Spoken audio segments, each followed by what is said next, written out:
este problema dice que tenemos dos péndulos de Foucault de longitud 67 metros y la misma masa, 28 kilogramos, pero de diferencia de sustancia. Y dice que los periodos T1 y T2 difieren en un microsegundo. Y hay que ver que no hay contradicción con todo lo que sabemos del péndulo. Por ejemplo, el principio de equivalencia débil, que nos decía que la frecuencia era la raíz de G partido por L, ¿no? Y no dependía de la masa ni del tamaño de la bola. Bien, entonces, claro, el problema en física es que cuando uno empieza con las correcciones a un cierto nivel, empiezan a aparecer toda clase de efectos. O sea que los resultados tienen un rango de validez y después todo se complica mucho. ¿Vale? Entonces, esto es una mini complicación que vamos a tratar.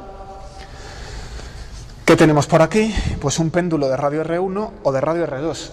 Dependiendo de que sea de plomo o de latón, la masa es la misma, pero como la densidad es distinta, el tamaño va a ser menor. Pero si el tamaño va a ser menor, e interpreto el movimiento de ese péndulo como el de un sólido girando en torno a este punto, claro, normalmente a mí eso no se me ocurre. Yo digo, el péndulo es una bolita puntual y lo que está haciendo es trasladarse. Pero como estamos en el tema de sólido rígido, voy a pensar en el péndulo como una esfera que gira respecto a este punto que está fuera del centro de masas. Tengo derecho a mirar instantáneamente el movimiento de ese sólido, es un movimiento plano, como el giro alrededor de un cierto eje instantáneo de rotación. ¿Vale? Así que voy a hacerlo así. Bueno, ¿esto cómo se os ocurre? Pues porque en el enunciado dice que esto va del teorema de Steiner. Bien, entonces voy a tratar esto como un movimiento de rotación en torno a ese punto. El momento de inercia es 2/5 de ml cuadrado más mr cuadrado. O al revés. ¿Cómo es esto? Esto es al revés, ¿no? 2/5 de mr cuadrado más ml cuadrado. ¿Qué decía el teorema de Steiner? Decía que coja el momento de inercia de una esfera, que es 2/5 de mr cuadrado, esto es el centro de masas, ¿vale? Eso es el momento de inercia alrededor del centro de masas, y luego le tengo que sumar la masa del objeto y la distancia al cuadrado al punto de giro, que es precisamente la longitud de la cuerda L que sostiene el péndulo, así que ml cuadrado. Eso es el teorema de Steiner. Ya está aplicado. Conozco el momento de inercia y entonces ahora lo trato como un giro alrededor de este punto. Pero el péndulo no es puntual. Si el péndulo fuera puntual, este término no estaría y obtendría los resultados de siempre. Si lo trato con ml cuadrado, no tendría ningún efecto. Lo que pasa que ese r cuadrado depende de la densidad. Así que depende del material. El material más denso tendrá un r menor. Bueno, pues ya está. Calculáis el periodo. Por ejemplo, podéis poner la ecuación de movimiento. Momento angular respecto al tiempo es igual al torque, que es F por L. La fuerza es la de siempre. mg proyectada sobre la perpendicular es mg seno de teta. Entonces esto es mgl seno de teta. Y el torque es perpendicular al plano. Y con eso, la ecuación de movimiento es el momento de inercia por teta segunda en la dirección teta, viene a ser, aproximando el seno por el ángulo si las oscilaciones son pequeñas, como siempre, menos mgl por teta por e teta. Los vectores los cancelo. Me queda una ecuación escalar porque son el mismo vector, o sea que puedo sacar los coeficientes. El momento de inercia lo tengo aquí. Leo el periodo, como siempre, de la oscilación armónica, el 2pi omega, que es la raíz de 2/5 de r cuadrado más l cuadrado entre Lg. Aproximadamente 2pi raíz de Lg, aproximadamente quiere decir que r es mucho menor que L. Entonces el primer término es 1, y eso sería el péndulo de siempre. Y la corrección viene cuando cojo el término de orden r cuadrado, que es r cuadrado entre 5l cuadrado. ¿Vale? O sea que el periodo del péndulo tiene una corrección que depende de su radio. Bueno, utilizo estos datos, 28 kilos, 67. Entonces, la densidad del plomo son 11,34 gramos por centímetro cúbico. Calculo el radio de un péndulo de plomo de 28 kilos, eso no lo tengo que hacer porque lo sabéis de sobra. 0,0838 metros, 4 tercios de pi r cubo por la densidad es el volumen, es la masa, 4 tercios de pi r cubo es el volumen por la densidad de la masa, y de ahí despejo el radio. Si cojo el latón, pues este tiene una densidad de 8, según la aleación que sea, 8,6 gramos por centímetro cúbico, de donde R2 es 9,19 centímetros. Estos son 8,38 centímetros. O sea que el péndulo de latón tiene un diámetro 2 centímetros mayor que el péndulo de plomo. Ya estoy. Calculo T1 menos T2. Y resulta ser 1 microsegundo. ¿Vale? Debido a ese término. O lo que es lo mismo, T1 menos T2 dividido por el promedio, T1 más T2 partido por 2, de orden 6 por 10 elevado a menos 8. ¿Vale? Ese es el problema 1. ¿Coincide el resultado con alguno que tengáis por ahí? Segundo problema. Hay que calcular la masa de un elipsoide prolato y particular a un asteroide Eros del que se da algún dato. Este es muy fácil. Entonces, primero voy a empezar por la masa. Volumen y masa. La masa es la densidad por el volumen, suponiendo que es una roca de densidad constante. Para un asteroide agregado no se ha comprimido mucho, así que la densidad interior será parecida a la del exterior. Esto sería la densidad promedio. Si meto la masa dentro, pues si depende de R, tengo que integrar sobre ella. No va a depender de R, así que fuera de la integral. Integral entre 0 y 2pi, diferencial de phi. Integral entre 0 y b, R diferencial de R. 2 integral entre 0 y a, raíz de 1 menos R cuadrado entre d cuadrado, diferencial de z. ¿Alguien tendría problemas en plantear esa integral en 3 dimensiones? Sí. A ver, tenemos un elipsoide.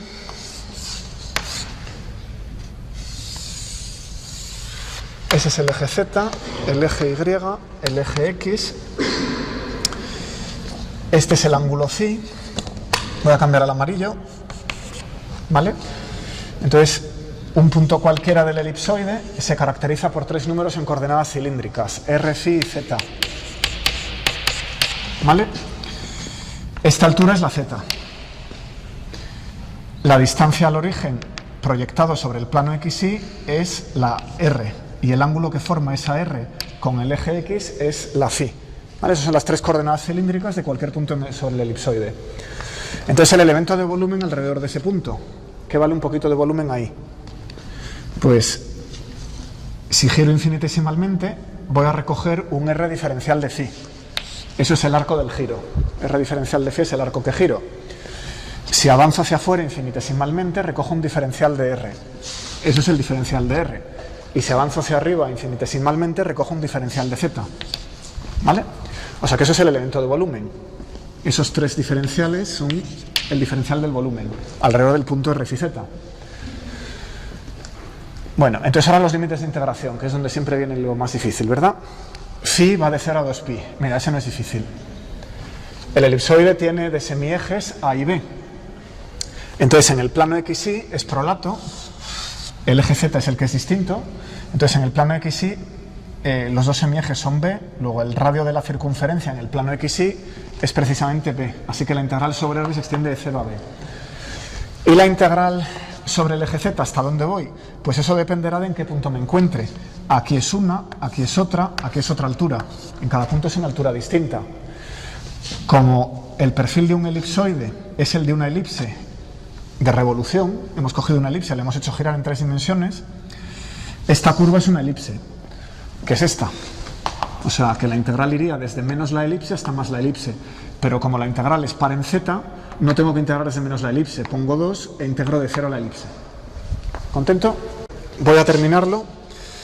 A ver si nos da lo mismo y entonces, si estamos de acuerdo, 4πρ, integral entre 0 y b, r diferencial de r, por a raíz de 1 menos r cuadrado entre b cuadrado, que es lo mismo que 4πρ a b cuadrado, integral entre 0 y 1, u raíz de 1 menos u cuadrado diferencial de u, ¿vale? Esta integral es fácil porque la derivada de u cuadrado es 2u y aquí tengo una u, así que eso tiene una primitiva directa, que es la raíz elevada a 3 medios, salvo algún factor que ajustáis, y me está quedando 4 tercios de pi a b cuadrado rho, porque esa fórmula es de libro. Fijaos que es la fórmula de una esfera si a es igual a b. Pues tenemos el volumen y la masa, vamos con el tensor de inercia. Esa figura es muy simétrica. Aquí tengo un eje de rotación bajo cualquier ángulo, luego eso es un eje principal. Y aquí tengo un plano de simetría clarísimo, luego el eje Y es un eje principal y por tanto el eje X también. O sea que tal y como están los ejes X, Y y Z son principales de inercia, no va a haber elementos no diagonales. Feten, vamos a irlos calculando. I3 sería la C o la IZ, es el momento de inercia referido al eje vertical. Entonces tengo que integrar lo mismo de antes, el diferencial de volumen por la densidad, y ahora la distancia al cuadrado al eje vertical. La distancia al cuadrado al eje vertical de un punto cualquiera del elipsoide es x cuadrado más y cuadrado. Así que aquí ponemos x cuadrado más y cuadrado, ¿vale? Bueno, esa integral vuelve a ser muy sencilla, es un primo hermano de esta de aquí. 2 rho integral entre 0 y 2 pi diferencial de phi, x cuadrado más y cuadrado es la r cuadrado en coordenadas polares en el plano xy. Así que aquí tengo un r cubo, diferencial de r, hay un r cuadrado más que aquí, y todo lo demás es lo mismo. 0 a b, integral, bueno, ya no escribo la tercera integral, directamente pongo que es a raíz de 1 menos r cuadrado entre b cuadrado. Y esto es, vuelvo a cambiar la variable, r es igual a BU, le saco las dimensiones a la R para tener una variable sin dimensiones y así me puedo quitar las as y b's fueras, con lo cual esto queda 4pi rho a b cuarta integral entre 0 y 1 de u cubo diferencial de u raíz de 1 menos u cuadrado. Esa ya no tiene una primitiva directa como esta de aquí, pero es muy fácil. Cuando tengo esta raíz la trato trigonométricamente. 1 menos el seno al cuadrado es el coseno al cuadrado, ¿verdad? O sea que aquí procedo un cambio trigonométrico. Digo que u va a ser el seno de phi, que diferencial de u va a ser el coseno de phi diferencial de phi. Y esto queda 4pi rho a b cuarta por la integral entre 0 y pi medios del seno de phi, coseno cuadrado de phi menos coseno cuarta de phi. Lo reducís de esta forma rápidamente y esto ya es fácil de evaluar porque el seno es la derivada del coseno, con lo cual ahora sí tengo, esto es un polinomio, coseno cubo dividido por 3, coseno quinta dividido por 5. Y esto resulta ser 8 pi quinceavos de AB cuarta rho. Sustituyo la masa que tengo de la parte anterior, elimino rho en términos de la masa, de manera que me quede esa variable, y resulta ser 2/5 de mb cuadrado, que me recuerda mucho al de la esfera. ¿Vale? Bueno, pues ahora I1 e I2. Vamos con los momentos de inercia, tienen que ser iguales en este plano. Estos tienen que ser de la forma de 3 diferencial del volumen, densidad, x cuadrado más z cuadrado. O y cuadrado más z cuadrado, pero la x y la y son intercambiables, tiene que ser equivalente. Esto es lo mismo de antes, excepto que aquí se me cuela un r cuadrado coseno cuadrado de phi. Entonces la integral queda un poquito más espesa.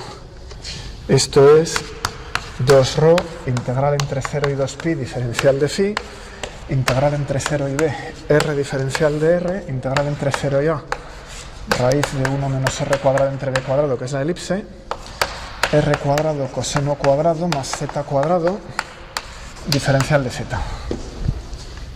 La integral es un poquito más espesa, porque ahora la última no se puede hacer trivialmente porque depende de z, pero casi trivialmente porque es z cubo partido por 3. O sea que esta raíz me va a quedar aquí elevada al cubo y dividido por 3. ¿Vale? ¿Qué hago con el coseno al cuadrado de phi? Con el coseno al cuadrado de phi lo que voy a usar es la fórmula del ángulo doble, es 1 más coseno de 2 phi partido por 2. Ahora ya es una trigonométrica simple en términos del ángulo doble. Bueno, entonces esto se reduce rápidamente a 1/2 de 2/5 de mb cuadrado. ¿Por qué? Porque esta parte, una vez que me he quitado el ángulo de 2 phi integrado entre 0 y tal, esto es 0, queda el 1/2. Ese 1/2 es este 1/2. Y el 2/5 mb cuadrado corresponde a ese r cuadrado, que es el resultado de antes. Pero ahora tenemos un trocito más, el trocito que lleva z cuadrado. Entonces este hay que hacerlo aparte porque no lo tenemos. Hasta aquí puedo usar el resultado de antes y este es nuevo. Entonces este va a ser 4pi integral entre 0 y b r diferencial de r a cubo partido por 3, 1 menos r cuadrado entre b cuadrado, 3 medios de ρ, que es justo lo que estáis pensando. En cuanto os pongáis serios lo veis. ¿Vale? Bueno. Lo volvéis a llevar a la variable u. Aquí volvéis a cambiar a u igual r partido por b. Y luego volvéis a hacer el cambio trigonométrico. ¿Vale?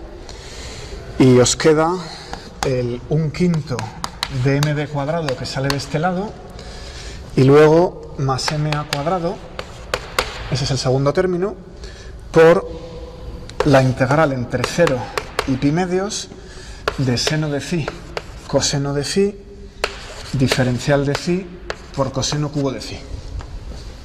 El coseno cubo viene de la raíz y el seno y el coseno del cambio de variable. ¿Vale? Hay que reducir este objeto. Bien, pues ¿cómo queda el tensor de inercia? Ya lo tenemos. Es 1/5 de mb cuadrado más 1/5 de ma cuadrado. 1/5 de mb cuadrado más 1/5 de ma cuadrado, 2/5 de mb cuadrado. En términos del semieje mayor y el menor. ¿Qué momento de inercia es el más pequeño? 1/5 y 1/5 es 2/5. B era más pequeño que A, espero. Entonces, claro, A es el semieje mayor de la elipse. Entonces este es mayor. ¿Vale? En la inercia alrededor del eje Z, el sólido era alargado, era de este tipo, entonces el momento de inercia alrededor del eje Z es más pequeño. Eso parece que tiene sentido. Bueno, el asteroide Eros, ahora voy a sustituir los datos. La forma aproximada, B es 11 kilómetros, A es 34 kilómetros, ρ es la del silicato, 2,7 gramos por centímetro cúbico, vamos a decir, pensando que es una piedra. Si calculáis la masa, son 4,6 por 10 elevado a 16 kilogramos. No son 10 elevado a 25, en muchos órdenes de magnitud hasta la Tierra, ¿no? Y los I1 e I2 me están saliendo 1,18 por 10 elevado a 25 kilogramos metro cuadrado. Y este de aquí, de 2,2 por 10 elevado a 24 kilogramos metro cuadrado. El problema tiene una pregunta más, que ya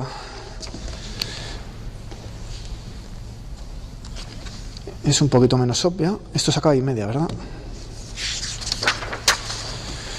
Bueno, sin conocer el eje de rotación, ¿qué se puede decir sobre la energía cinética respectiva? Tenemos un asteroide allí y no sé exactamente cómo está girando. Esa es la pregunta que se hace aquí. Bueno, la energía cinética de rotación sé que es 1/2 de omega y omega. Y el problema es que no sé cómo está orientada omega. Es una combinación lineal de los tres ejes que no conozco. Entonces me tengo que permitir tres componentes arbitrarias y esto me queda 1/2 de I1, que es igual a I2, por omega x cuadrado más omega y cuadrado, más I3 por omega z cuadrado. Conozco los momentos de inercia, pero no conozco las omegas. Bueno, Entonces la energía cinética pertenece a... Si estuviera girando completamente alrededor de este eje, pues sería omega cuadrado partido por 2 por I1. Y si estuviera girando completamente alrededor de este otro eje, sería omega cuadrado partido por 2 por I3. Lo único que sé es que tiene que estar en ese intervalo. Bueno, y entonces, como el periodo, si se conoce, es de 5 horas y 16 minutos, saco la omega, calculo eso con los momentos de inercia que acabo de obtener, y me está dando una energía cinética, si alguien lo comprueba me avisa, por favor, de 1,2 por 10 elevado a 17 julios hasta 2,22 por 10 elevado a 19 julios. Y ya no puedo decir más. Hay un intervalo que, claro, es tan grande como los momentos de inercia. El cociente de momentos de inercia me da el cociente de energías cinéticas. Vamos por el 3. Ahora nos vamos a la física molecular y hay que decidir si varias moléculas son trompos esféricos, simétricos o asimétricos y escribir su tensor de inercia en una base adecuada. Hoy es el día del tensor de inercia. Entonces, primero la molécula de hidrógeno y aprovecho ya para hacer a la vez la de la molécula de CO2. Bueno, pues ambas son moléculas lineales. Si pongo el eje OZ, tengo aquí un átomo y aquí otro, o bien en el CO2, al revés, el tamaño tiene que ser más parecido, el eje OZ, ¿vale? H2, entonces tenemos inmediatamente un eje de revolución. Así que este es eje principal. Bien, ¿qué momento de inercia tenían las moléculas lineales? Eso ya lo discutimos. Como toda la masa está sobre el eje prácticamente, porque los átomos apenas tienen masa más que en el núcleo, y el núcleo está sobre el eje, pues en muy buena aproximación, IZ es 0. La distancia de enlace por aquí era A. Bueno, ¿y qué más tenemos? Poco más. Entonces esto es A medios. Y esta distancia es a medios y las IX e Y son iguales a 2 veces, porque hay 2 átomos. Si tomo el momento de inercia respecto a este punto, bueno, ¿por qué son iguales? Es evidente que como esto tiene un eje de simetría mayor que C3, por el teorema que teníamos, estos dos son degenerados. Es un trompo simétrico, ¿vale? Voy a escribirlo por aquí.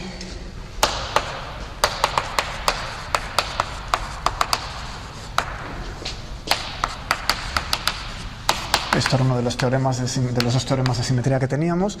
Por haber un eje de revolución, ese es principal y los otros dos son iguales. Ya lo estudiamos en su día. Entonces esto es igual a 2 por la masa por el A medios al cuadrado. 2 átomos, la masa de cada uno y la distancia al eje de rotación, que ahora es el X, es A medios al cuadrado, ¿vale? Así que el tensor de inercia de estas moléculas es una matriz ma cuadrado partido por 2, ma cuadrado partido por 2, 0, que es el primer paso en cualquier cálculo de espectros de rotaciones. Ahora tenemos el amoníaco. La B es el amoníaco, tiene un eje C3, la base es un triángulo equilátero, el nitrógeno está ahí arriba. El eje es de revolución, si giro 120 grados deja la figura invariante, así que es un eje C3. Y por el mismo teorema es un trompo simétrico. Esto lo decido de inmediato. Bien, a calcular entonces. Vamos a calcular IZZ. El nitrógeno está sobre el eje Z, claramente. Por simetría no contribuye, su distancia al eje es 0. Aquí solo contribuyen los 3 hidrógenos. Bueno, entonces necesito la base. Como para calcular el momento de inercia respecto al eje Z, necesito estas distancias al eje, que son iguales, pero hay que calcularlas. Voy a poner aquí un poquito ampliada la base. El eje pasa por aquí. Esta distancia es la que busco, es R, ¿vale? Esto es B medios, que es la mitad de la distancia de enlace entre los hidrógenos. Y este ángulo, por ser un triángulo equilátero, es 30 grados. La suma de los tres es 180 grados, eso es la mitad de un ángulo, que son 60, ¿no? O sea que eso es 30 grados. Con lo cual puedo sacar R de inmediato. R es B medios dividido por el coseno de 30, que es B entre raíz de 3. Ya tengo la distancia al eje de cada hidrógeno. El nitrógeno no contribuye y los hidrógenos contribuyen. Hay 3 de ellos, todos tienen igual masa y la distancia es B raíz de 3, cosa que tengo que elevar al cuadrado. Así que esto es simplemente la masa del hidrógeno por la distancia de enlace al cuadrado, queda muy sencillo. Bien, vamos con el Ix y el Y. Como el trompo es simétrico, son iguales. Basta con calcular uno de ellos. Bueno, he elegido... Ni digo cuál he elegido uno. Bueno, entonces... Ahora lo que necesito es la cara superior, una cara lateral, aquí muy prominente. El centro de masas estará por aquí, pero no sé dónde. Lo primero que tengo que calcular es dónde está el centro de masas. Porque claro, lo que voy a necesitar es esta distancia. El eje X pasará por aquí. Va a ser el X, por darle un nombre. Aquí está el hidrógeno 3, el hidrógeno 1, el hidrógeno 2. ¿Vale? Claro, para calcular la distancia a este eje, una de las cosas que necesito es esta altura. Esa es la proyección sobre el baricentro del triángulo y necesito esa altura. O sea que lo primero es calcular la posición del centro de masas. ¿Vale? Uy. Bueno, de aquí. Bueno. ¿Qué es el centro de masas? Está en la vertical del nitrógeno, por simetría. Bien, ¿y a qué distancia está? Bueno, cuando hablo del nitrógeno del hidrógeno hablo siempre del núcleo. Las nubes electrónicas están mezcladas por toda la figura. Nos estamos refiriendo a los núcleos de hidrógeno y de nitrógeno. Bien, ¿a qué distancia está del núcleo? Esta de aquí. Y luego la diferencia será la distancia al plano. ¿Vale? Bueno, pues esa altura, si la altura del nitrógeno al plano es A, va a ser 3 veces la masa del hidrógeno entre 3 veces la masa del hidrógeno más la masa del nitrógeno. ¿Vale? El plano pesa con 3 veces la masa del hidrógeno y la masa total, esto de aquí es la masa total, despreciando masas de electrones, es 3 veces la masa del hidrógeno más la masa del nitrógeno. Es como se calcula el centro de masas. La distancia correspondiente a esta otra altura sería, esta es la corta, distancia al nitrógeno, y la distancia al plano llevaría aquí la masa del nitrógeno.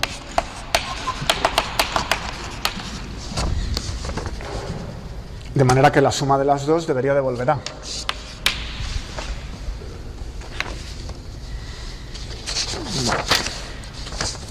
Ya lo tenemos. Entonces ahora hay que ir examinando los 3 hidrógenos, 1, 2 y 3. Conozco la altura y lo que pasa es que ahora tengo que ver qué pasa en el plano XY y aplicar Pitágoras. No tiene más misterio. Tengo la Z y me faltan la X y la Y. Bueno, entonces vamos a empezar por el hidrógeno 3, que está justo debajo del eje X. He elegido el eje para que pase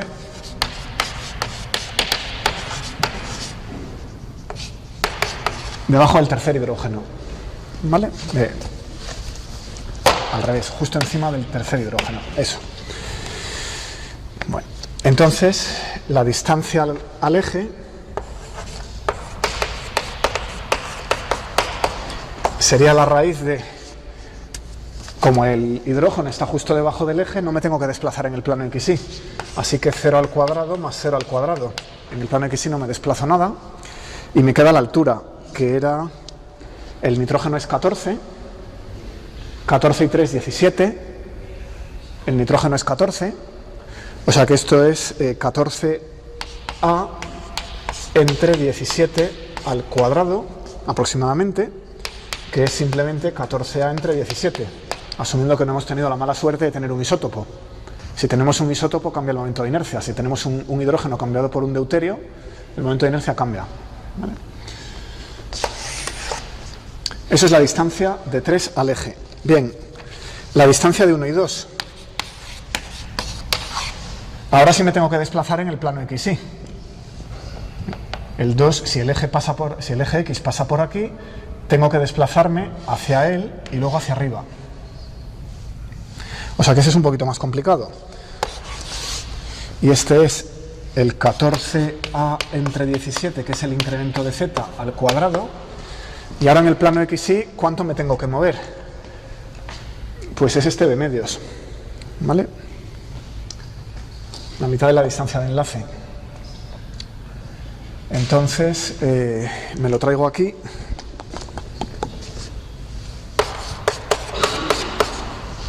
De medios al cuadrado, y ya puedo escribir el tensor de inercia, que es jaleosillo.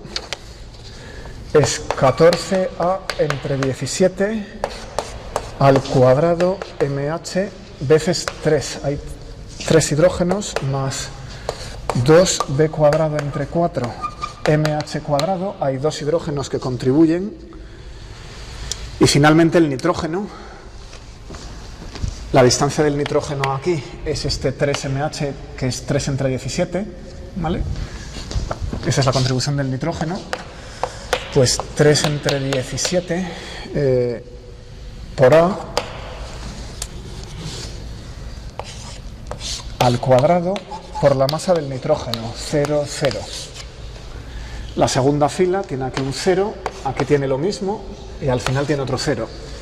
Y la tercera fila tiene 0, 0 y por aquí un masa del hidrógeno b cuadrado que calculamos al principio. No, al eje. La proyección del eje X pasa por aquí. Es un eje perpendicular al Z que pasa por el 3 y me biseca el 1, 2. Ese es mi eje X. Y la distancia es la mitad de la distancia de enlace. Gracias. Vale. Pues ¿queda algún minuto para hacer el agua? Exactamente 1. Qué difícil. Son 2 páginas. Bueno, doy el resultado y el planteamiento. Y ya lo calculáis. Entonces, el agua. Y ya para el lunes dejamos el metano.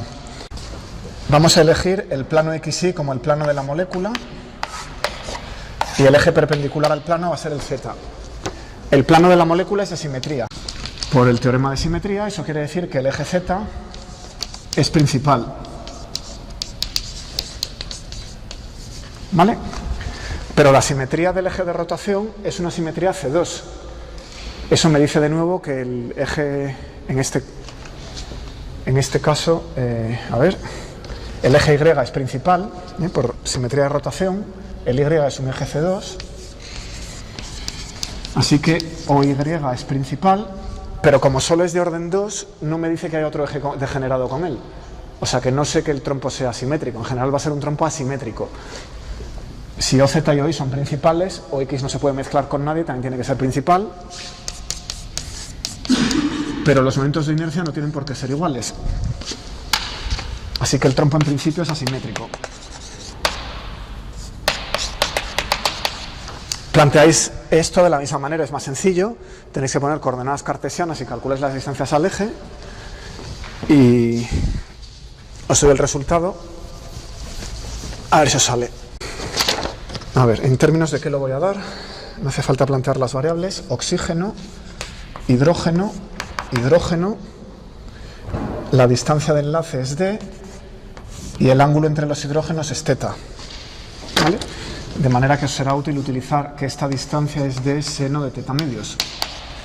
En términos de esas variables, pues esto es d cuadrado coseno cuadrado de θ medios por la masa del oxígeno 2 veces la masa del hidrógeno multiplicado entre la masa del oxígeno más 2 veces la masa del hidrógeno, 0, 0, 0. 2d cuadrado seno cuadrado de θ medios por la masa del hidrógeno. Y por aquí abajo, Ix más Y. Ese es el resultado. ¿Vale? Por cierto, el que esto sea la suma no es casualidad, es porque es un sólido plano. Entonces el tercer momento de inercia es la suma de esos dos. ¿Por qué? Fijaos que Ix es la suma de I de las m sub i, y1 y al cuadrado. El y es igual a la suma de las m sub i, x sub i al cuadrado. Y el iz, pues lo obtenéis inmediatamente porque es la suma m sub i, x sub i al cuadrado más y cuadrado. Esas son las definiciones de los momentos de inercia y veis que efectivamente se tiene que cumplir eso. ¿Vale? Eso se llama teorema de los ejes perpendiculares para un sólido plano, es una curiosidad. Teníamos la molécula de metano, la última que quedaba. Vamos a poner el carbono y a su alrededor tenemos 3 hidrógenos, uno por aquí y 3 en la base. Así que este eje que pasa por el hidrógeno y por el baricentro del triángulo que forma la base, que es un triángulo equilátero, es un eje de rotación, tiene una simetría de rotación C3, ¿vale? Así que inmediatamente sabemos que tenemos un trompo simétrico.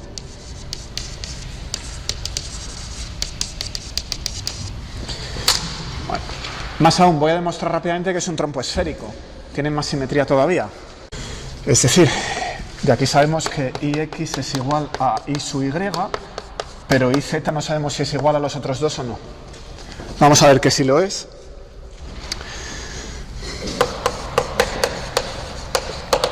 Entonces, alrededor de cualquier eje, ¿qué sería la cantidad que llamaríamos momento de inercia? Aunque un eje cualquiera no va a ser un eje principal de inercia en un sólido genérico, pero siempre puedo definir la cantidad suma de mr cuadrado respecto a ese eje. ¿Vale? Entonces, esta cantidad la puedo escribir, álgebra lineal, en términos de los 3 momentos de inercia principales y los 3 cosenos directores, como ya hemos ido viendo. Estos son los cosenos directores, que lo que hacían era proyectar el eje R sobre el eje X, el eje R sobre el eje Y y el eje R sobre el eje Z. Esto ya lo discutimos en su día en teoría. Si queréis son Rx cuadrado, Ri cuadrado y Rz cuadrado. Se corresponden con las 3 componentes al cuadrado del vector que marca la dirección de ese eje. Bene. Pues lo que voy a hacer es coger un eje que pase por uno de los carbonos de la base. Voy a coger un eje de estos, este mismo, y voy a llamar a ese R, ¿vale? Elijo un eje que pase por un carbono de la base, no por el carbono que está aquí fuera. Perdón, uno de los hidrógenos de la base, no el hidrógeno que está aquí fuera. Eso. Entonces, ese IR, ¿qué va a ser? Como eso tiene la simetría de un tetraedro, lo puedo girar 109 grados y no cambia nada, puedo llevarme ese eje a este otro. O sea que el momento de inercia de este eje y de este eje, como son equivalentes, tiene que ser el mismo. O sea que IR tiene que ser igual a IZ. ¿Vale? Eso es por simetría de la figura. Podría haber elegido este hidrógeno o este otro. Este es el eje Z, este es el eje R y la cantidad equivalente al momento de inercia debería ser la misma. Pero, como estos son 3 cosenos directores de módulo 1, sabemos que su suma al cuadrado es 1. Alfa cuadrado más beta cuadrado más gamma cuadrado, esto es 1. Porque eso...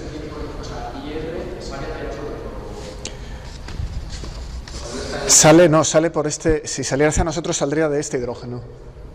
Sale por este otro, ¿vale? La base es un triángulo equilátero, la figura es un tetraedro, ¿vale?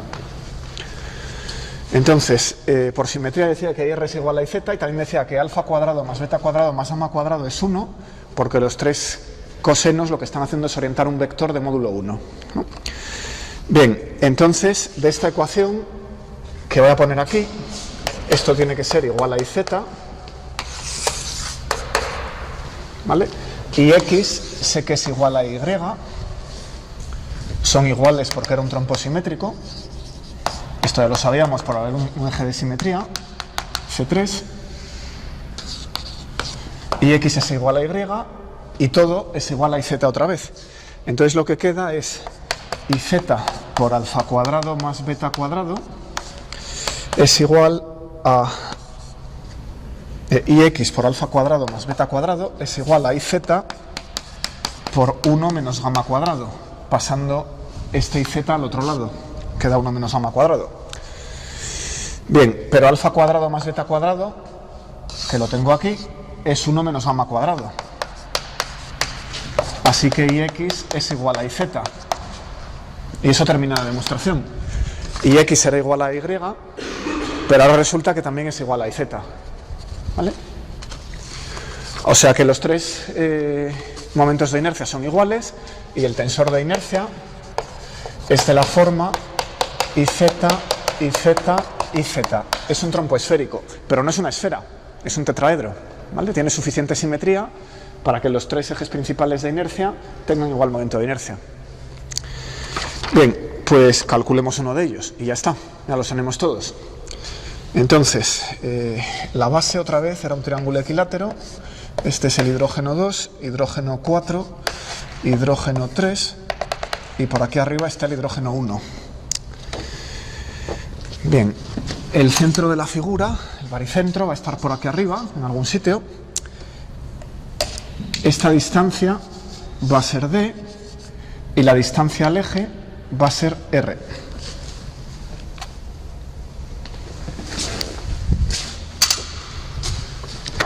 Bien, el ángulo de abertura entre dos hidrógenos que estaba pintando allí en el tetraedro es 109,5 grados. ¿Vale? Y eso es el arco coseno de menos un tercio.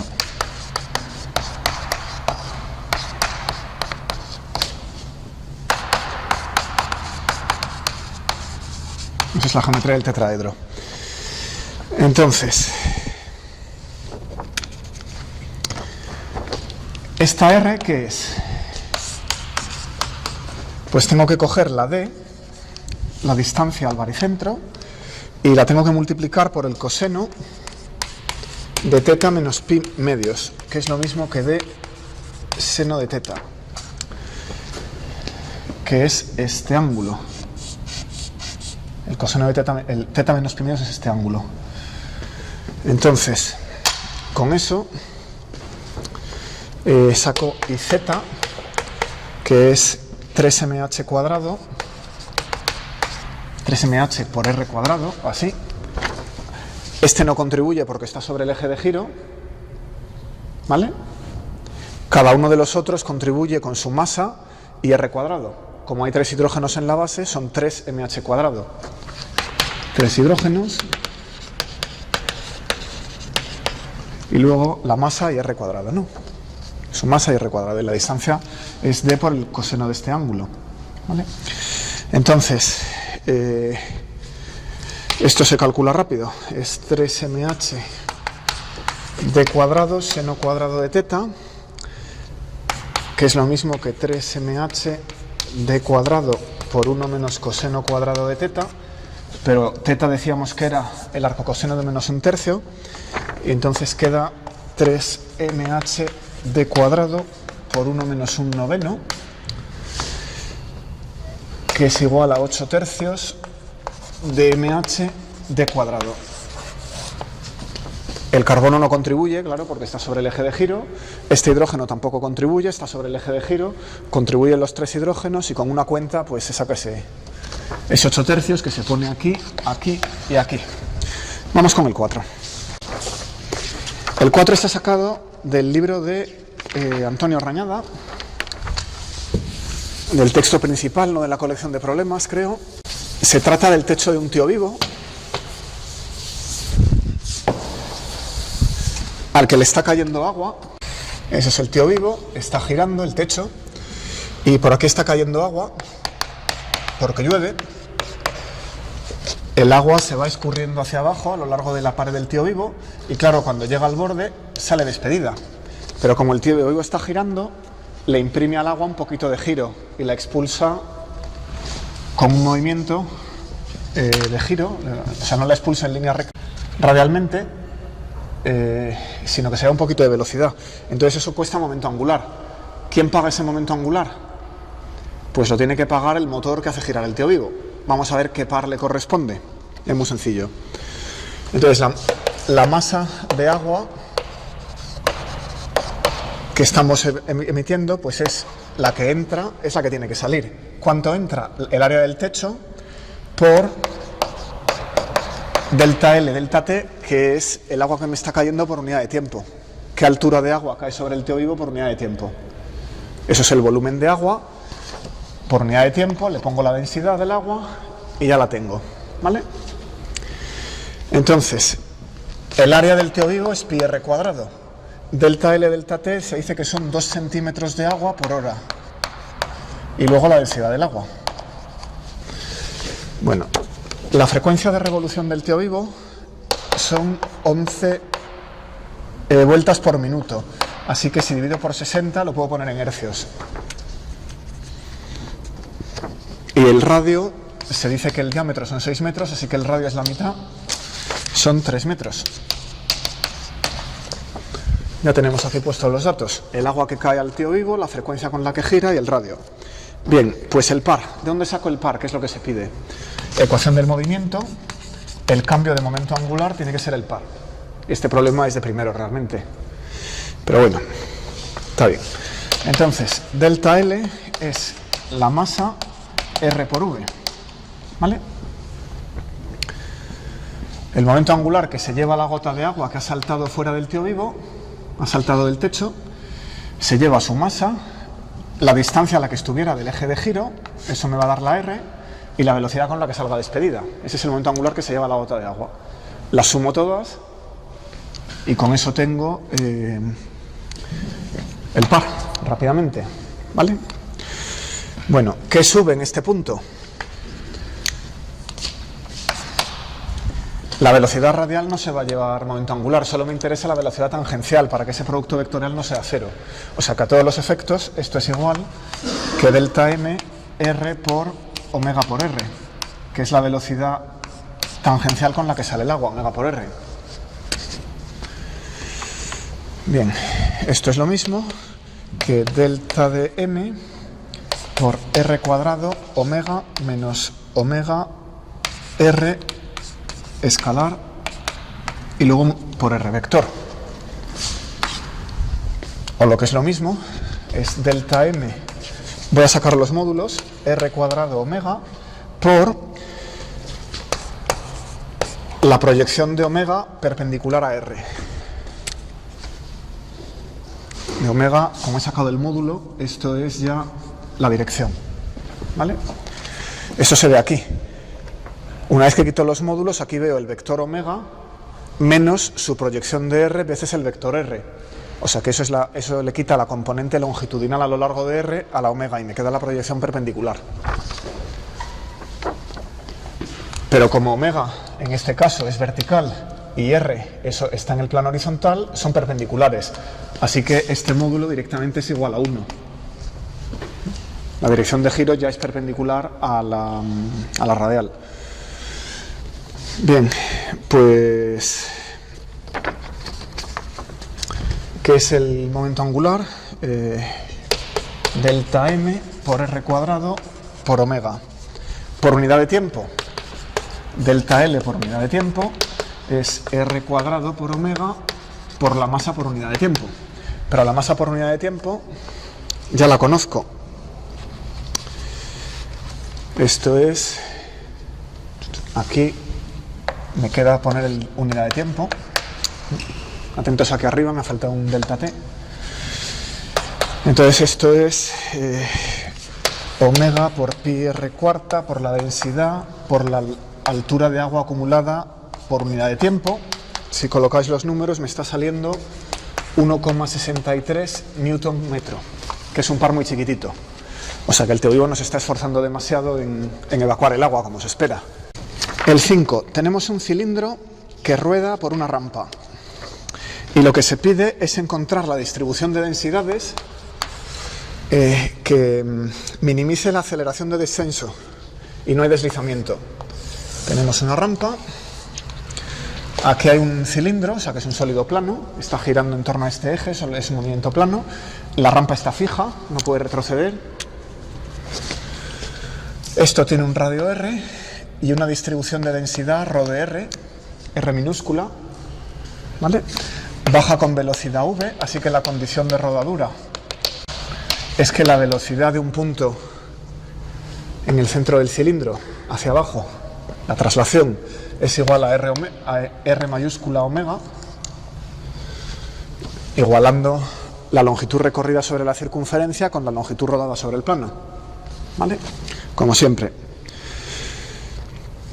Bueno, en un momento dado, este punto está a una altura h y el ángulo de abertura va a ser alfa. Con eso tengo todas las variables que me pueden hacer falta.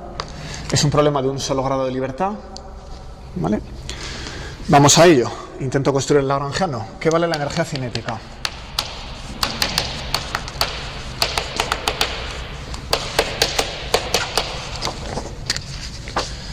Pues un medio del momento de inercia por omega cuadrado más un medio de mv cuadrado.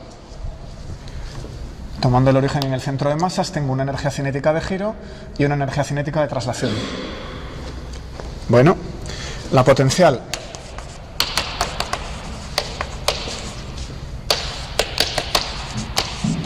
Voy a tomar masa por gravedad por altura y si esta distancia horizontal es... si esta distancia va a ser L, la caída está abajo, me falta poner aquí una variable. Si cojo esa L, entonces esto es lo mismo que mg por L seno de alfa, como siempre. Bien. Ya tengo el lagrangiano.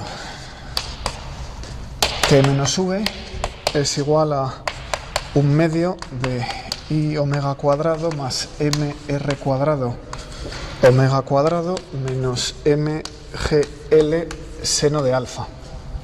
Lo que he hecho ha sido tomar la velocidad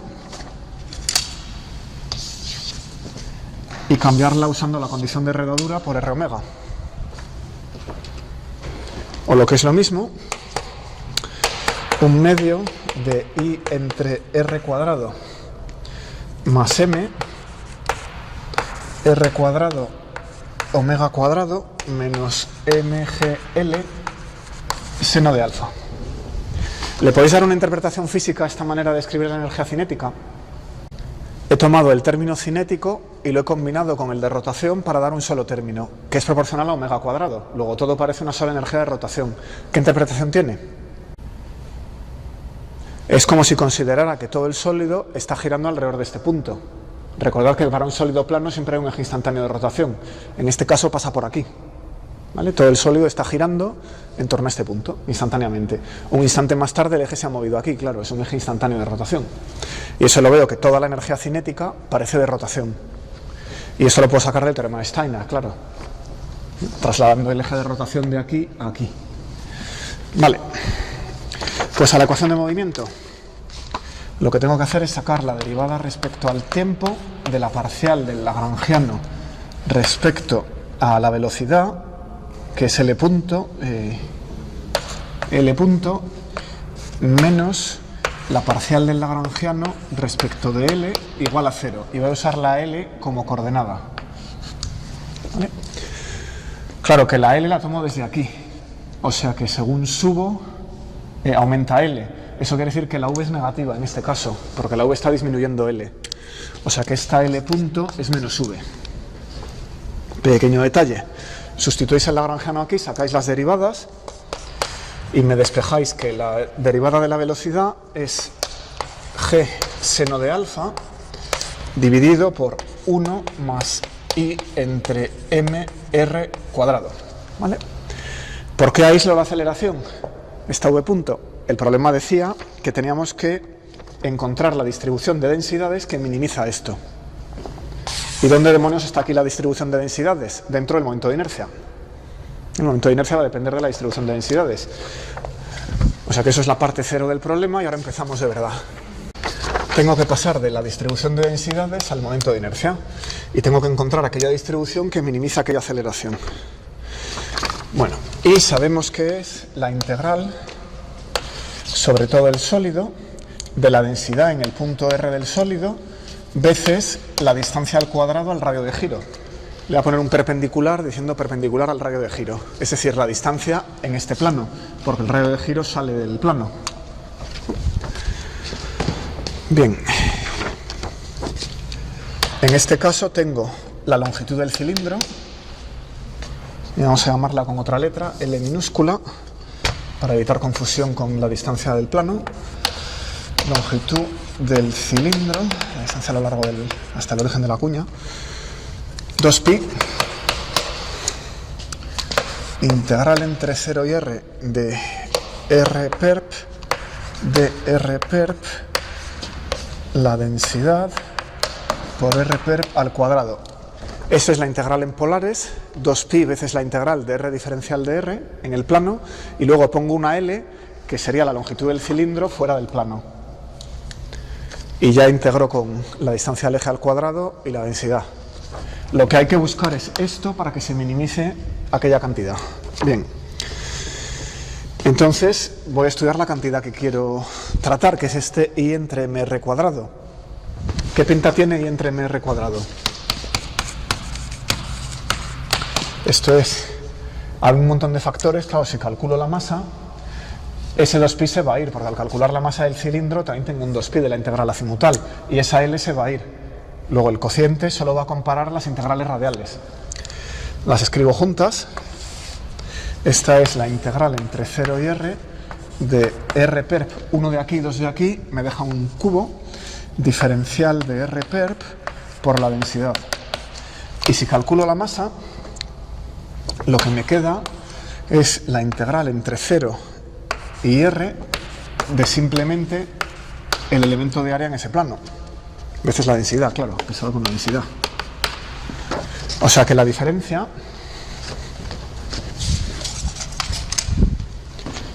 está en este exponente. S3, que viene del momento de inercia, aquí es un 1. Eso es el cálculo de la masa.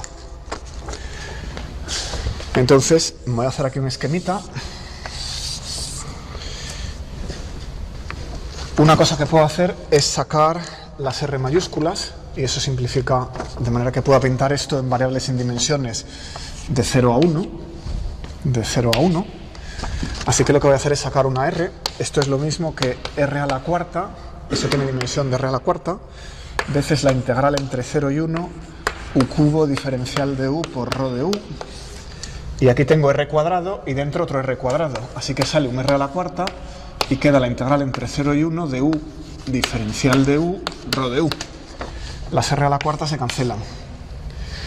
Entonces la diferencia es que el denominador está integrando la función U diferencial de U. La función U, Y, o sea, Y igual a X, V igual a U, es la diagonal del cuadrado. Y lo de arriba lleva un U cubo. El polinomio U cubo empieza más despacito, luego sube y corta la otra precisamente en 1. Esto es U, esto es U cubo. Bien. Entonces, si toda la masa estuviera concentrada en el borde, U igual a 1, U igual a 1 equivale a la distancia a lo largo del cilindro, a lo largo de ese radio, igual a R. O sea que R perp sería R, mayúscula. O sea que este punto de aquí equivale a R perp igual a R mayúscula.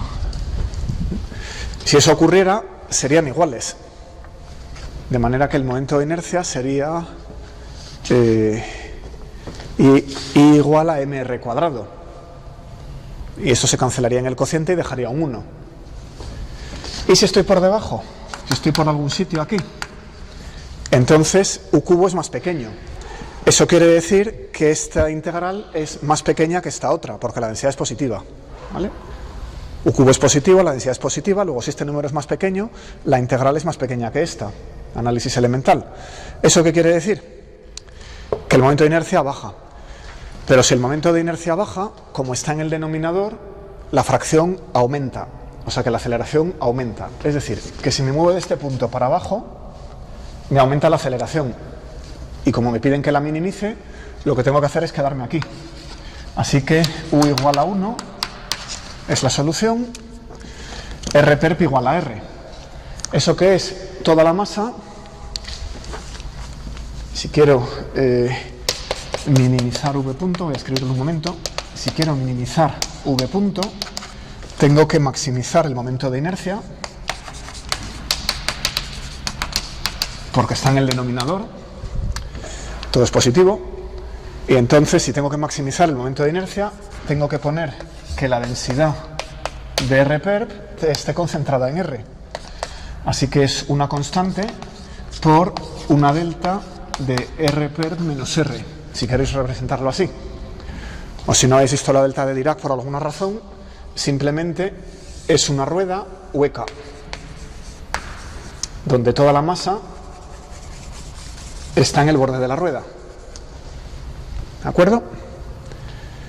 Eso es lo que hace esta cantidad mínima. ¿A qué se debe eso? Vamos a verlo físicamente. La rampa me está dando energía potencial. Caigo para abajo y pierdo energía potencial. Y claro, al perder energía potencial gano energía cinética. Una parte va en traslación, una parte va en rotación. Si toda la masa está en el borde de la rueda, la energía de rotación es máxima. Entonces la de traslación es mínima. Con lo cual se acelera lo menos posible. El objeto baja lo más despacio posible. ¿Vale? Bien, comparemos en esta esquina que me queda el resultado. En ese caso, la rueda hueca tiene V punto igual a G seno de alfa partido por 2. Esa es la mínima aceleración bajando por la rampa. Comparemos con la masa puntual que desliza. La masa puntual tenía V punto igual G seno de alfa. Esa es la máxima aceleración. Corresponde a este otro punto. Aquí está el mínimo, aquí está el máximo, en los extremos del intervalo. ¿Vale? Si no hay energía cinética de rotación porque la masa es puntual, pues acelero hacia abajo lo más rápidamente posible. No estoy gastando nada en hacerle dar vueltas. Finalmente, el caso de la masa homogénea, un cilindro de densidad homogénea,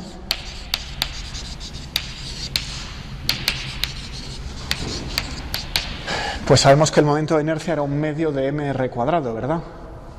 O sea que esta cantidad va a valer un medio, que es el momento de inercia de un cilindro dividido por mr cuadrado, o sea que esto es 1.5 G seno de alfa partido 1,5, que es una cosa intermedia entre las dos, entre el puntual y el que tiene toda la masa sobre el borde. Pues eso era el problema 5. Si lo queréis formular como un problema variacional, me lo preguntáis en tutorías, ¿vale? O sea, este paso que he hecho aquí, de ver que el máximo está aquí, se puede formular variacionalmente escribiendo una densidad más una densidad variada, una delta de ρ, y luego estudiando los extremos. Pero no tiene mayor interés. Me voy al 6. Bueno, tenemos que emplear las ecuaciones de Euler para demostrar que en un trompo asimétrico omega igual a constante solo es posible si omega es un eje principal de inercia. Omega igual a constante es lo mismo que omega punto igual a 0, no hay aceleración angular. Eso para las tres componentes, como vector. Bien, escribo las ecuaciones de Euler. Como no hay término con omega punto, son ecuaciones cuadráticas en omega de este tipo. El trompo es asimétrico, o sea que ninguna de estas cosas se anula. Todos los momentos de inercia son distintos. Luego, si esto tiene que ser 0, la cosa tiene que venir de aquí. Estos factores se tienen que anular. Como omega punto es 0 para todos, aquí no tengo nada. Luego los tres factores se tienen que anular. Imaginemos que se anula omega z. Si se anula omega z, me quedo sin este término ni este término. Pero ese no tiene por qué ser 0. Si se anula omega x, elimino el primero y el tercero, pero no elimino el segundo. Para que se anulen las tres a la vez, dos de las omegas tienen que ser 0.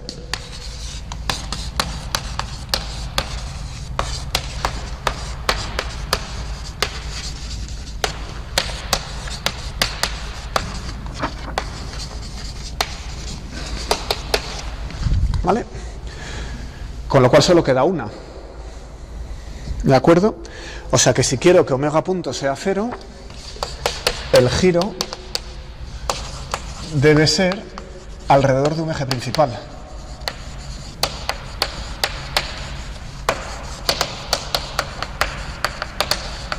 Porque las ecuaciones de Euler están escritas para los ejes principales y estoy girando alrededor de solamente uno de ellos. Fácil, ¿verdad? Que el giro sea estable o no ya lo vimos en su día. Pero instantáneamente el giro debe ser alrededor de un eje principal. En cuanto me separe del eje principal ligeramente, pueden aparecer precesión y nutación. Con lo cual omega deja de ser constante. Esta condición ya no es cierta. Pues eso era muy sencillo. El 7, sin embargo, es bastante más trabajo. Vamos con el 7. Este es el famoso problema de si la tostada cae o no por el lado de la mantequilla. Tenemos aquí un cuadrado del lado L, una rebanada de pan de molde cuadrada, que pierde soporte y empieza a girar hacia abajo.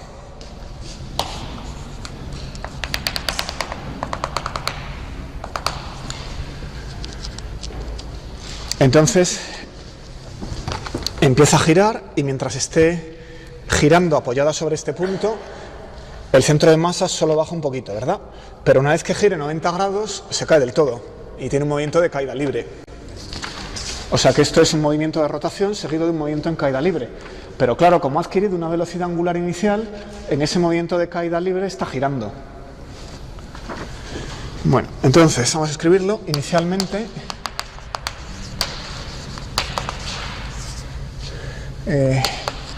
La tostada gira, pero mantiene el borde fijo.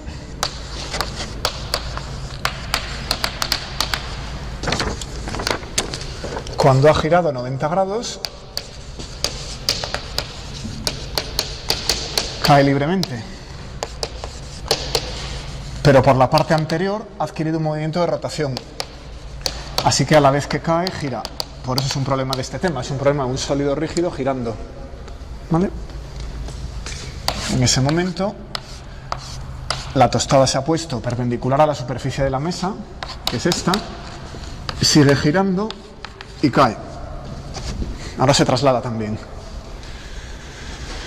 Bueno, pues voy a atacarlo por consideración de la energía. Entonces, para encontrar qué velocidad angular. Una vez que está girando, gira libremente, ya a una velocidad angular, ¿vale?, que la tengo que conseguir desde la primera parte del movimiento. Entonces, la energía inicial, vamos a tomar el potencial como cero, la energía cinética como cero porque estaba en reposo. Cuando ha bajado hasta ponerse perpendicularmente, es decir, phi igual a pi medios, eso es este segundo instante, pues tenemos que el centro de masas ha bajado L medios. Si esto es L, la distancia al centro de masas es la mitad, así que esto es L medios. Esa es la energía potencial que he perdido solo por girar.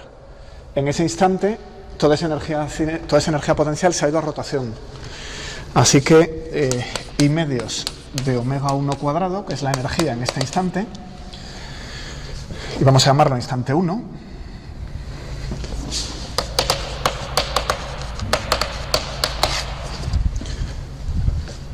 tiene que ser igual a la energía potencial que he perdido por bajar el centro de masas L medios, que es mg L medios. Y ahí saco omega 1. ¿Vale? Me hace falta el momento de inercia. Tendríamos que calcular por aquí el momento de inercia de un cuadrado respecto a su borde. Tomamos aquí el eje,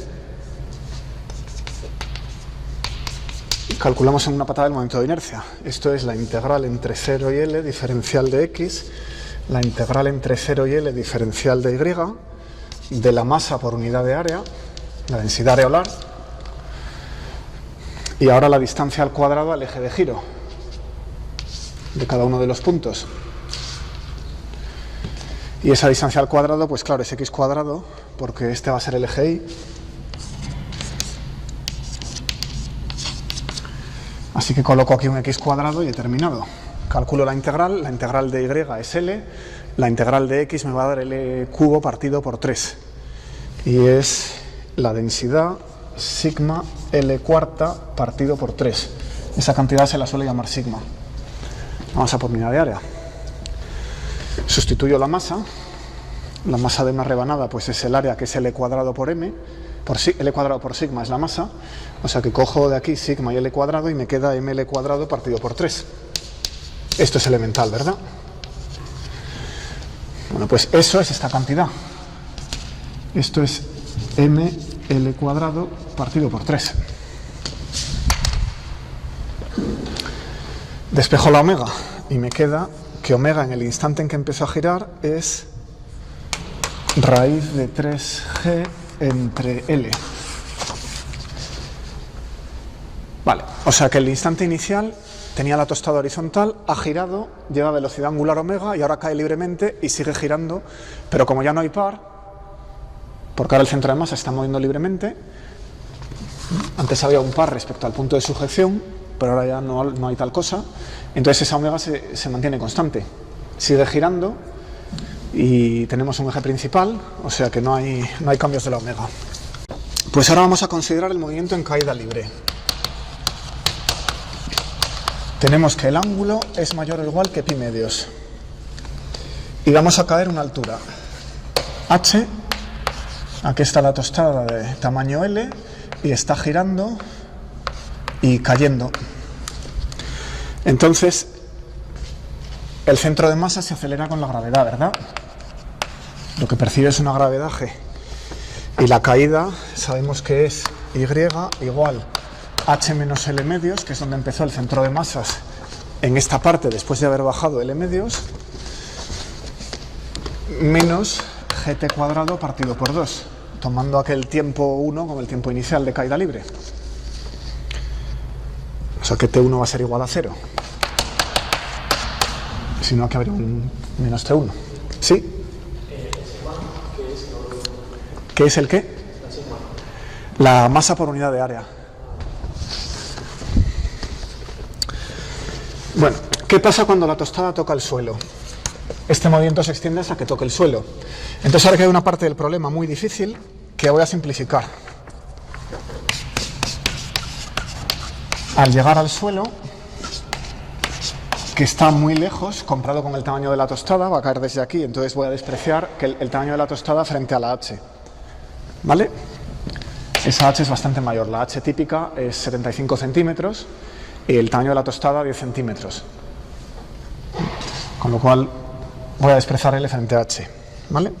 Y si la tiro desde más arriba, mejor. ¿Por qué? Porque quiero facilitarme la condición de que la tostada llegue al suelo. Entonces cuando la caja, la tostada, toque, en realidad el punto en que toque va a depender del ángulo con el que haya girado. Y voy a tomar, sin embargo, que ese punto de contacto sea y igual a 0.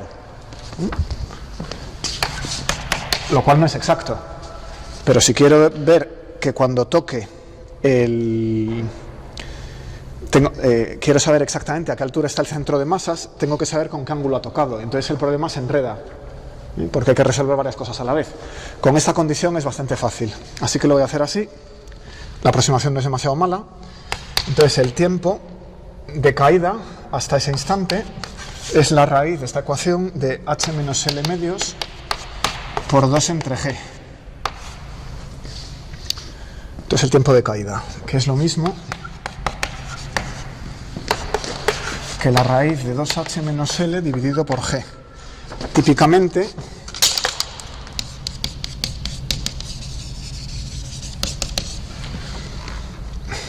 si tomo una altura de 1,5 metros, como si la estuviera sujetando yo, y una L de 10 centímetros, algo así, pues, ¿cuánto se dice que es? Creo que son 10 centímetros. El tiempo de caída están siendo 0,54 segundos, ¿vale? Que es comparable al periodo de rotación. Si cogéis esta omega que tenéis por aquí y lo calculáis, el periodo de rotación es del mismo orden. O sea, no son números abismalmente distintos, ¿vale? Bueno, pues ese es el tiempo de caída. ¿Qué ángulo hemos girado en ese tiempo de caída? Durante esa caída, ese pi medios a lo mejor ha aumentado. Eso es omega 1 por ese tiempo de caída.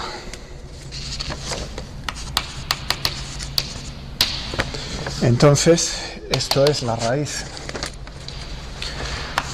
de 2h menos L partido por g por la raíz de 3g partido por L, que es lo mismo que la raíz de 6h entre L menos 1 medio. ¿Vale? Bien, voy a despejar h. H va a ser L por el ángulo girado dividido por 6 más 1 medio. Y ahora veréis cómo lo uso. Bueno.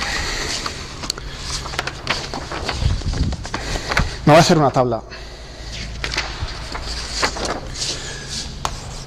Vamos a poner phi, el ángulo girado durante la caída, que es lo que da esa fórmula, la altura de caída y cómo cae el objeto, cómo ha tocado el suelo. Bien, ¿qué pasa si phi es hasta pi medios? Phi, no, delta de phi. Ya me he equivocado de casilla.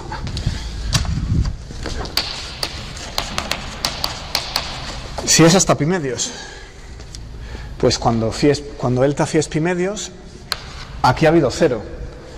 La caja no ha llegado a soltarse del borde, resulta que el suelo estaba muy cerca y lo he tocado. O sea que toda esa discusión no se aplica, simplemente estaba yo muy cerca del suelo, se me ha caído la tostada, se ha inclinado un poquito y el borde ha tocado el suelo. Este no es el caso que nos interesa.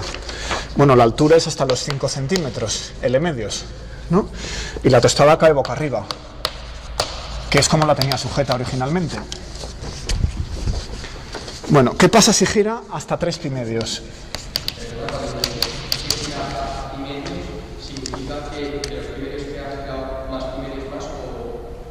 No, hasta phi es el ángulo desde la posición de sujeción. Si ha girado hasta pi medios, no se ha llegado a soltar. Ha tocado el suelo estando todavía agarrada en el borde. ¿Vale? En ese instante, en ese extremo,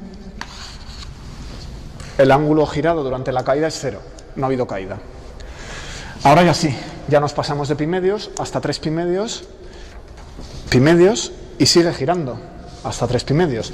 Y si en cualquiera de esos instantes toca el suelo, ha caído boca abajo. Ha volteado. ¿Cuánto vale el ángulo girado? Pues hasta pi, que es la diferencia entre 3 pi medios y pi medios. Y si sustituyo aquí para sacar la h, son 21 centímetros. Esa precisión no me la creo porque he dicho al principio que estoy despreciando para sacar esta fórmula L mucho mayor que h. O sea que aquí hay fácilmente un error de 5 centímetros. Este número me lo creo poco, ¿vale? Este número hay que traerlo más o menos 5 centímetros. No es el que nos interesa, sigo para abajo y la aproximación va a mejorar. Hasta 5 pi medios vuelve a caer boca arriba. Se ha dado la vuelta y ¡bof! Vuelve a caer con la mantequilla para arriba. Bien, esto es 2pi. Con lo cual aquí sale, utilizando esa fórmula, 1,08 metros. ¿Vale? Si sigo hasta 7 pi medios, la tostada sigue girando. Aquí tengo 3pi. Aquí tengo 1,53 metros y en ese tramo está cayendo boca abajo. En todo este tramo cae boca abajo.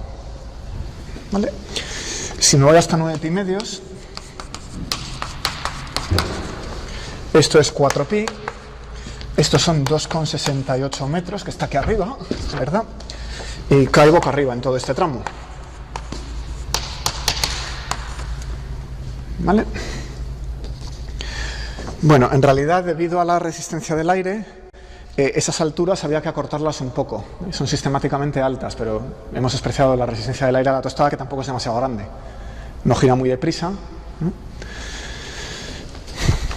Bueno, la mesa de mi cocina tiene 75 centímetros, como decía, así que a mí me suelen caer boca abajo si le estoy sentado con el desayuno.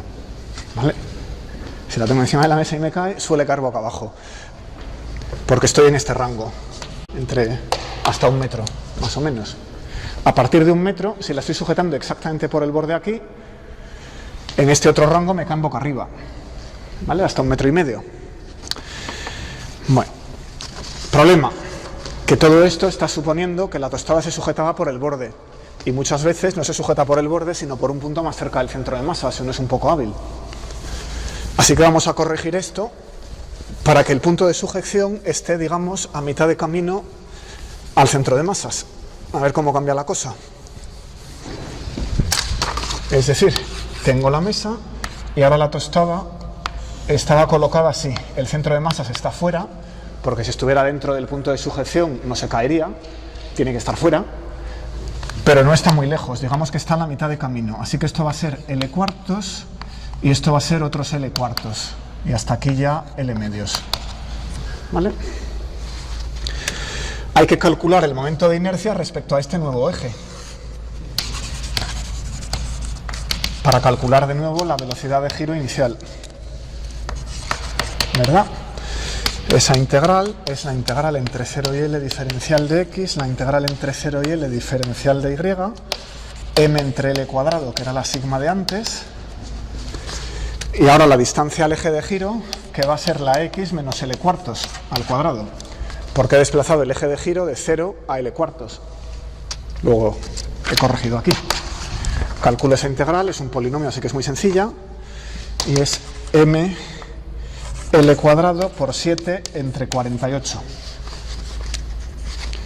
Bueno, con la integral calculada repito la parte anterior y saco la omega. Me está saliendo que omega 1, a ver si me lo confirmáis, es la raíz de 24 séptimos g entre L, que son 18,3 radianes por segundo. Despejo la h que necesito. Igual que antes, esto es L de un cuarto, antes era un medio, ahora es un cuarto, lógicamente, y esto es 7 entre 48, el ángulo girado al cuadrado. Vuelvo a la tabla, y este 5 pasa a ser un 7,5, aumenta un poquito para que caiga boca arriba. Esto pasa a ser un 8,5. Este metro pasan a ser 30 centímetros. Este 1,53 pasan a ser 66 centímetros, si no me he equivocado. Y este 2,68, 1,16. O sea que cambia bastante. Así que la respuesta a la pregunta, ¿cae la tostada siempre por el lado de la mantequilla? Depende mucho de cómo la cojamos. Que es lo que me dice qué giro inicial va a adquirir, qué velocidad angular inicial. Ok. Depende también, claro, de la altura a la que la sujetemos.